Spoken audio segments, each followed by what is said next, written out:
আল্লাহ নবী যদি গায়েব জানতেন সাল্লাল্লাহু আলাইহি তাহলে উহুদের যুদ্ধে করতেন না, অংশগ্রহণ করতেন না, যে আমি হেরে যাব, আমার বিপর্যয় ঘটবে, আমার সাহাবীরা শহীদ হবে, জি, হতেন না, জি। তাই না?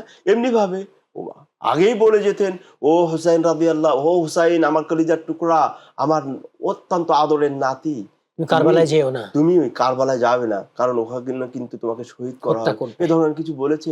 আমাদের জন্য অনেক কিছু বলে যেত, যে ও উম্মাত তোমরা এইগুলো করো না, আমি জানছি যে তোমাদের এই মানে যুদ্ধে এই বিপর্যয় ঘটবে, তোমরা এই বিপর্যয়ের জি, সম্মুখীন জি। হবে ইত্যাদি বলে যেতেন। এগুলো দিয়ে বোঝা যায় যে আল্লাহ নবী সাল্লাল্লাহু আলাইহি সাল্লাম গায়েব জানতেন না। অতএব আমরা কোরআন এবং সহিহ সুন্নাহ এবং বাস্তবতাকে সামনে রেখে বিশ্বাস রাখা উচিত যে আল্লাহর নবী গায়েব জানতেন না। হ্যাঁ, আল্লাহর নবীকে যেটা জানিয়ে দেওয়া জানানো হয়েছে, হয়েছে। যেমন এটা অনেকে দাবি করেন, প্রশ্ন করতে পারেন, তাহলে তো আল্লাহর নবী এই বলেছেন, সেই বলেছেন, তাহলে কিভাবে বললেন?